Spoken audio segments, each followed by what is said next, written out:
പ്രിയപ്പെട്ട മുഅ്മിനീങ്ങളെ, റജബ് 27 രാവ് അതിന്റെ പകലൊക്കെ നമ്മളിലേക്ക് വരികയാണ്. പലരൊക്കെ ചോദിച്ചു, ഉസ്താദ് ഈ റജബ് 27 രാവിലെ നമ്മളിങ്ങനെ പ്രത്യേകിച്ച് ഇബാദത്തൊക്കെ ചെയ്യേണ്ട കാര്യമുണ്ടോ? അന്ന് എന്താണ് ഇപ്പൊ ഇത്ര പ്രത്യേകത? അല്ലെങ്കിൽ റജബ് 27 നോമ്പിന് എന്തെങ്കിലും പ്രത്യേകത ഉണ്ടോ? ഇസ്ലാമിൽ അങ്ങനെ നോമ്പുണ്ടോ? നബി അങ്ങനെ നോമ്പ് പിടിച്ചിട്ടുണ്ടോ? സ്വഹാബിമാരങ്ങനെ നോമ്പ് പിടിച്ചിട്ടുണ്ടോ എന്നൊക്കെ പലർക്കും ചില സംശയങ്ങളുണ്ട്. ഞാൻ പറഞ്ഞു തരട്ടെ. അതായത് മിഅ്റാജിന്റെ ദിനത്തിൽ, മിഅ്റാജ് ദിനത്തിൽ, ഈ വരുന്ന ശനിയാഴ്ച ഇൻഷാ അല്ലാഹ് ഈ വർഷം നമ്മൾ നോമ്പ് പിടിക്കുകയാണ്. ആർക്കെങ്കിലൊക്കെ അങ്ങനെ സംശയം ഉണ്ടെങ്കിൽ നമുക്ക് ഒരുപാട് ഹദീസുകൾ, ഒരുപാട് മഹാന്മാരുടെ ഉദ്ധരണികൾ നമുക്ക് കാണാൻ പറ്റും. അതായത് ഇഹ്യാ ഉലൂമുദ്ദീനിലും അതുപോലെ തന്നെ ഗുനിയ എന്ന കിതാബിലും അതുപോലെ തബ്സിറ എന്ന് പറയുന്ന കിതാബിലൊക്കെ റജബ് 27 നോമ്പ് പിടിച്ചാൽ ഒരുപാട് പ്രതിഫലമുണ്ട്. അതായത് മിഅ്റാജ് ദിനത്തിന്റെ നോമ്പ് അനുഷ്ഠിച്ചാൽ 1800 ദിവസം നോമ്പനുഷ്ഠിച്ച, അതായത് 60 മാസം നോമ്പനുഷ്ഠിച്ച പ്രതിഫലം അള്ളാഹു രേഖപ്പെടുത്തുമെന്നൊക്കെ മഹാന്മാര് രേഖപ്പെടുത്തിയിട്ടുണ്ട്.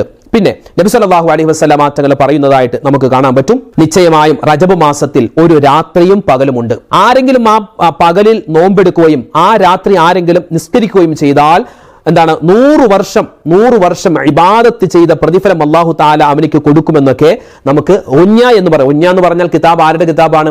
മഹാനായ മുഹീദ്ദീൻ ഷെയ്ഖ് ഖദ്ദസല്ലാഹു സിറഹുൽ അസീസ് രചിച്ച കിതാബാണ്. അപ്പോൾ മഹാനവറുകളൊക്കെ അങ്ങനെ പറയണമെങ്കിൽ ഒരുപാട് അവരൊക്കെ ഹദീസുകളും അവരൊക്കെ ഒരുപാട് കാര്യങ്ങളൊക്കെ മനസ്സിലാക്കിയിട്ടായിരിക്കുമല്ലോ അവരങ്ങനെ പറയുക.